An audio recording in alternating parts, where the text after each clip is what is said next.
Episode 4. In the emergency room, Kingsley donned his gloves and began the life-saving procedure. The little girl on the operating table was deathly pale, her skin taking on a bluish tinge, and her breathing was barely noticeable. Philip and Bernard watched from the sidelines, internally scoffing. They thought the case was hopeless and were curious to see how Kingsley would fail. If Cecelia died, they could quickly shift all blame onto Kingsley for interfering. "Kingsley, we've tried everything possible. What else do you think you can do?" Philip asked coldly. Ignoring Philip, Kingsley turned to a nearby nurse and requested, "Scalpel." Then he made an incision on Cecelia's wrist. Blood immediately began to flow, alarming everyone in the room. Bernard exclaimed, "Dr. Baldwin, what are you doing? The patient is already critical. How can you justify bloodletting?" Lauren was equally frightened as she watched Cecelia's blood flow steadily from the cut. She wondered what Kingsley could possibly be thinking. Kingsley replied calmly, "I'm draining the toxins from her body." Initially, the poison was only skin deep and could have been treated with medication. But due to the delay, it's now in her bloodstream. "Bloodletting is our only option." Philip angrily retorted, "That's nonsense. If Ms. Cecelia were poisoned, I would have noticed it immediately." Just as Philip finished speaking, another observing doctor gasped, "It really is poison. Look at the patient's blood, it's turning black." Indeed, Cecelia's blood had changed from a healthy red to a murky black, a clear sign of poisoning. Philip's face turned red as a beet, thoroughly embarrassed by the public correction. Bernard frowned. "Dr. Baldwin, you may be draining the poison, but she's just a child. If you continue this bloodletting, even if you remove all the toxins, she might not survive the blood loss." Kingsley remained composed. "You're right, which is why we'll be giving her a blood transfusion during the detoxifying process." Bernard shook his head. "That's just wishful thinking. It's impossible." However, Kingsley had already turned to Lauren, gesturing her to expose her wrist. Lauren complied, revealing her slender, fair arm. Then Kingsley continued, "Your sisters, and I've confirmed that your blood types match. You'll be donating blood to her." Bernard immediately objected, "Dr. Baldwin, this is madness. Even with matching blood types, you can't perform a direct transfusion. It's basic medical knowledge. You'll cause Ms. Cecelia's blood pressure to skyrocket. No one could save her then." Another senior doctor chimed in, "Kingsley, this method won't work. At the very least, you should draw Ms. Rhodes' blood first and transfuse it through proper equipment. That's the safest approach." Kingsley had already connected Lauren and Cecelia within 4 lines. He calmly replied, "Under normal circumstances, you'd be correct. But this isn't a normal situation. We can't afford any more delays." Philip seized the opportunity to mock Kingsley. "You talk a good game, but if you actually do this, you're guaranteed to cause harm. Not only will Ms. Cecelia be in danger, but Ms. Rhodes will be at risk too." Kingsley's tone grew cold. "You've been interfering with my work since I started. If you're so knowledgeable, why don't you take over?" Philip bit his lip, frustrated. "Fine, since you're so smart, let's see how you save her." With lightning speed, Kingsley pressed several points on Cecelia's body. What happened next astonished everyone in the room. Blood from Lauren began flowing smoothly into Cecelia, while the poisoned blood drained steadily from Cecelia's other wrist. The process seemed perfectly balanced. As fresh blood entered her system, color returned to Cecelia's pale face. The observing medical staff were stunned into silence. Bernard looked at Kingsley, unable to hide his shock. "Dr. Baldwin, was that some sort of secret pressure point technique used to block circulation or pressure points from an ancient medical practice?" Kingsley nodded. He was surprised by Bernard's unexpected insight. Philip, behaving like an idiot, asked his father, "Dad, what's this pressure point technique? It doesn't seem like a big deal to me." Bernard's face darkened instantly, wishing he could slap some sense into his dim-witted son. He hissed, "You fool. Just shut up already. Haven't you embarrassed us enough?" The pressure point technique is a legendary skill in medicine. It's said that some reclusive ancient healers could even take or save lives instantly using this method, controlling a person's very life force with a single touch. Lauren was quite knowledgeable and had seen all. Even so, she was genuinely amazed by Kingsley's skill from the moment he began, as she realized this man, rumored to be Hannah's boy toy, possessed genuine medical expertise. She wondered why someone so talented was mistaken for a freeloader. The treatment did not take long.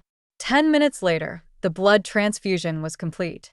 Kingsley bandaged Cecelia's wound and cleaned everything up meticulously, then instructed them not to disturb the child's rest before leaving the emergency room. Lauren hurried after him, calling, "Dr. Baldwin, please wait." Kingsley turned to face her. "Is there something else?"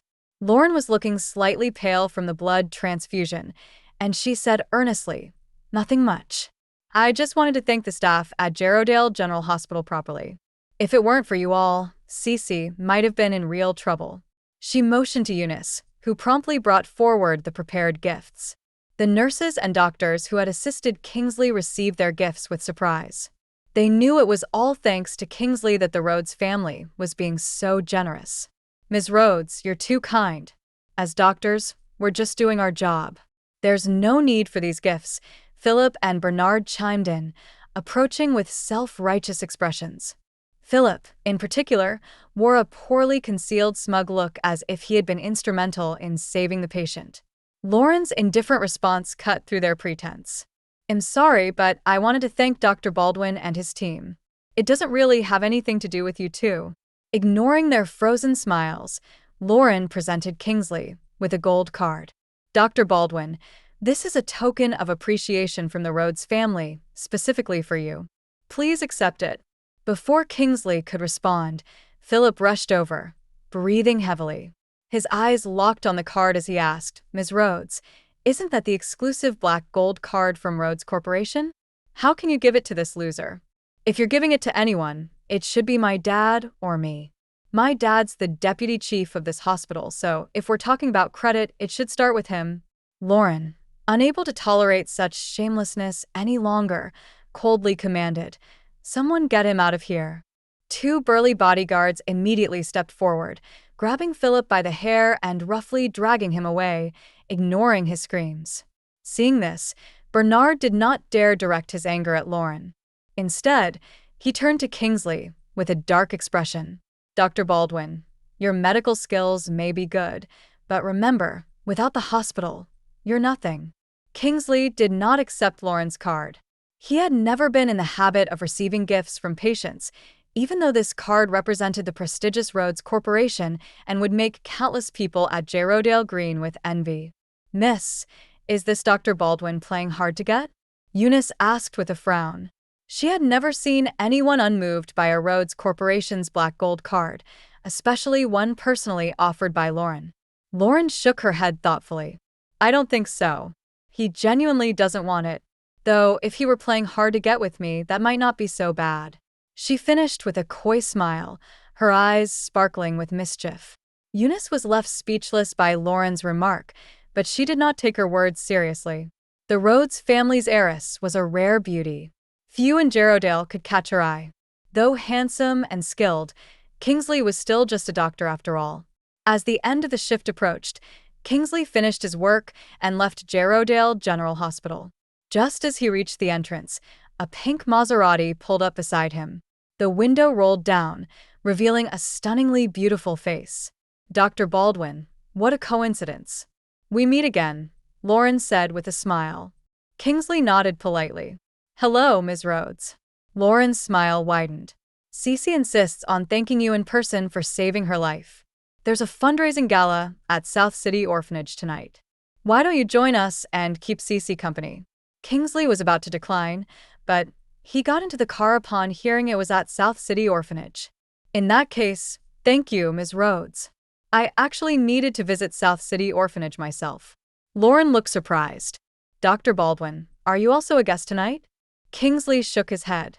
"I'm just a simple doctor. Not important enough for an invitation. I'm just familiar with the children and staff at the orphanage, so I thought I'd drop by." Lauren didn't press further, realizing that only Jarrodale's elite would attend the event at South City Orphanage. Such a high society gathering would likely be out of Kingsley's league. Suddenly, two SUVs came racing toward them, sandwiching the Maserati. Lauren's expression changed, and she was about to accelerate when the SUV in front slammed on its brakes, forcing her to stop. After that, about 8 burly men jumped out of the vehicles. Their leader, a man with a scarred face, leaped onto the hood of the Maserati and grinned at Lauren. "Ms. Rhodes, please step out of the car." Lauren remained calm and spoke coldly. "Whose men are you? Have you considered the consequences of messing with the Rhodes family?" The scarred man shrugged. "It's precisely because we know you're the Rhodes family's princess that we're doing this. Don't worry, Ms. Rhodes. We won't harm you, but I'm afraid you won't make it to South City Orphanage tonight." Lauren immediately realized this was a ploy by her competitors to sabotage her. "Dr. Baldwin, Cece, hold tight. These bastards don't know what they're in for. I'm calling for help right now." Seeing Lauren reach for her phone, the scarred man's face darkened. He waved his hand and ordered, "Break open the car door." 2 men approached with sledgehammers, clearly prepared for this. Lauren felt a surge of panic, knowing that even if she called now, her family's bodyguards would not arrive in time. "Ms. Rhodes, don't waste your time. It's best if you cooperate with us," the scarred man sneered, looking smug. At that moment, the locked Maserati door opened, and Kingsley stepped out of the car. "Dr. Baldwin, don't get out. It's dangerous." Lauren cried out, forgetting about her phone call. The scarred man burst into laughter. "Ms. Rhodes, your pretty boy here is useless. He's as timid as a mouse. My men haven't even touched him, and he's already surrendering. What a total wimp." Lauren sighed in resignation and put down her phone. "Fine. The Rhodes family withdraws from tonight's fundraiser at the orphanage. Just don't harm Dr. Baldwin. He's an outsider and has nothing to do with our feud." It was then that Kingsley spoke up. "The child in the car is my patient, and you've already frightened her. Now, I'm giving you 10 seconds to get lost." Kingsley's voice was calm, showing no sign of arrogance. Meanwhile, the scarred man and his thugs were stunned for a moment before bursting into laughter. "Ha! Did this pretty boy just tell me, Scarface, to get lost? Idiot, you've been watching too many superhero movies. Trying to play the knight in shining armor, huh? Boss, why waste time talking? Let's just take him out." Another thug swung a steel pipe viciously at Kingsley's head. Lauren sighed inwardly, thinking she would have to step in to protect this brave but foolish man. Suddenly, she heard a piercing scream. The thug who had attacked first was on the ground, clutching his stomach. Somehow, Kingsley had taken the steel pipe from him. Then, in a blur of motion, Kingsley swung the pipe. A series of thuds followed as the attackers fell to the ground, groaning in pain.